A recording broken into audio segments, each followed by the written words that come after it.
येशू ख्रिस्ताच्या नावामध्ये तुम्हा सर्वांचं मी स्वागत करतो प्रियांनो. काय बायबल सांगते, तुम्ही आणि मी पापी आहोत. प्रत्येक व्यक्ती बोलण्यात, वागण्यात, कृत्यांमध्ये चुकतो.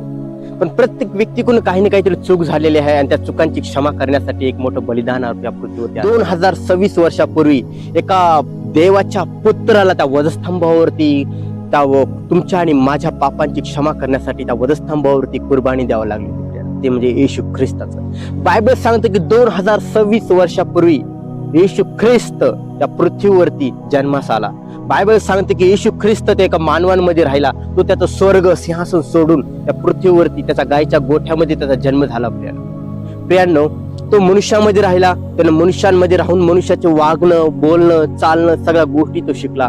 पण मनुष्याचे जे वाईट कृत्य होते त्याने कधी आपल्या जीवनामध्ये लागू नाही केले. प्रियांनो, त्याचा जन्म यासाठी झाला की त्याने वधस्तंभावरती मरावं. त्याचा जन्म झाला की त्याने तुमच्या आणि माझ्या पापांसाठी त्याने ते वधस्तंभ घेऊन त्या कलवरीच्या वाटेने चालावं. त्याचा जन्मच यासाठी झाला की त्याने त्याचं शरीराची छन्नी चालणीसारखं छन्नी करावं त्याचे शरीर. त्याचा जन्मच त्या मरण्यासाठी झाला होता. प्रियांनो, कोणी त्याला वेशेचा पुत्र म्हटले, तर कोणी त्याला खादड म्हटले, तर कोणी त्याला म्हटले दुरात्म्यांचा सरदार आहे, तर काही जण त्याला म्हटले की हा रंगेलबाज आहे. तरी पण तो शांत राहिला आणि गप्प राहिला. प्रियांनो, कोणासाठी? फक्त आणि फक्त तुमचे आणि माझे पाप वाहण्यासाठी, त्या पित्याची इच्छा पूर्ण करण्यासाठी.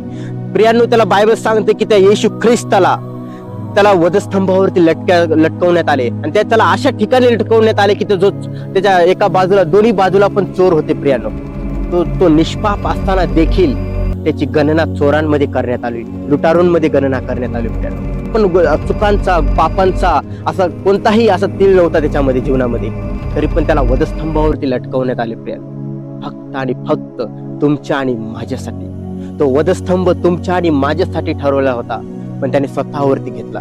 स्तंभ ओरडून सांगत होता की त्याच्या कुशीमध्ये ज्यावेळेस भाला भोसकण्यात आला होता आणि ते रक्त खाली जमिनीवरती पडत होतं, आणि ते रक्त ओरडून सांगत होतं की तुझे पाप क्षमा झालेले आहात. तू किती जरी लाखेसारखे लाल जरी पाप जरी तुझे असले तरी तुझे पाप त्या वधस्तंभावरतून पडणाऱ्या त्या हर एक रक्ताच्या थेंबाद्वारे तुझे पाप क्षमा झाले. त्यांचं रक्त ओरडून सांगत होतं.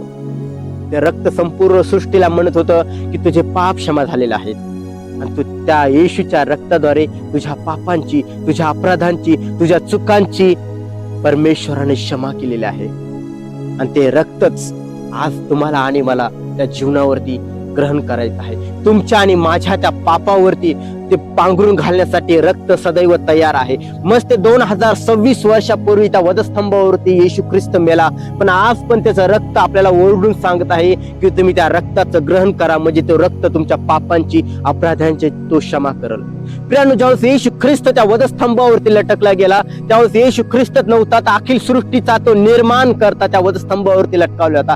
त्या मरियेचा पुत्र त्या वधस्तंभावरती लटकावला गेला नव्हता. प्रियांनो, तो परमेश्वराचा पुत्र म्हणजे येशू ख्रिस्त त्या वधस्तंभावरती तुमच्या आणि माझे पाप हरण करणारा तो लटकला होता. तो नुसता मनुष्य म्हणून तो येशू ख्रिस्तच लटकवला नव्हता. ज्याने अखिल सृष्टी निर्माण केली, त्या देवाचा पुत्र येशू ख्रिस्त तुमच्या आणि माझ्यासाठी त्या वधस्तंभावरती बलिदान होत होता. आणि तो म्हणत होता की मी तुमच्यासाठी माझं रक्त स्वरक्त वाहिलेलं आहे. की येशू ख्रिस्त नुसता मेलाच नाही, तर मेलेल्यातून पुन्हा जिवंत झाला.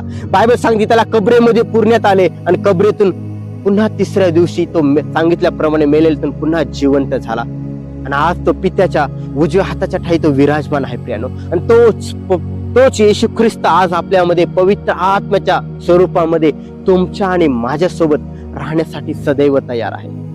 तर प्रियांनो, त्या येशू ख्रिस्ताला आपल्या जीवनामध्ये आमंत्रण आपल्याला करायचं. त्या येशू ख्रिस्ताला तुमच्या आणि माझ्या जीवनाच्या हर एक परिस्थितीमध्ये तुम्हाला आणि मला आमंत्रण करायचंय.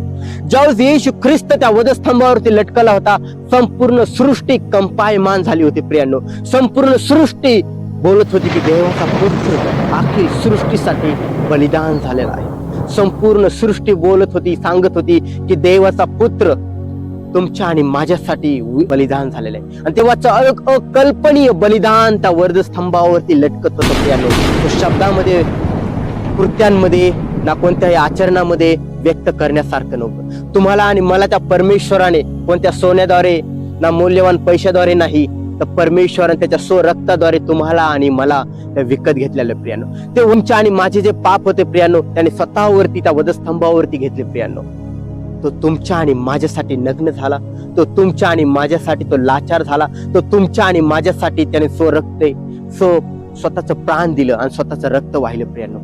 हे सर्वात मोठं बलिदान आहे. आणि आज तुम्ही त्या येशू ख्रिस्ताला तुमच्या जीवनामध्ये, तुमच्या स्वभावामध्ये, तुमच्या परिवारामध्ये, तुमच्या प्रत्येक गोष्टीमध्ये तुम्ही त्याला आमंत्रण करा. म्हणा, प्रभू येशू माझ्या हृदयात आहे, प्रभू येशू माझ्या जीवनामध्ये आणि माझ्या पापांची, माझ्या अपराधांची क्षमा करा. कारण ते परमेश्वरानं अकल्पनीय असं बलिदान तुमच्या आणि माझ्यासाठी दिलेलं आहे. या जगामध्ये असं त्यापेक्षा कोणतंही असं बलिदान मौल्यवान नाहीये. कोणतंही असं या जगामध्ये बलिदान नाही की ज्याद्वारे पापांची क्षमा होईल.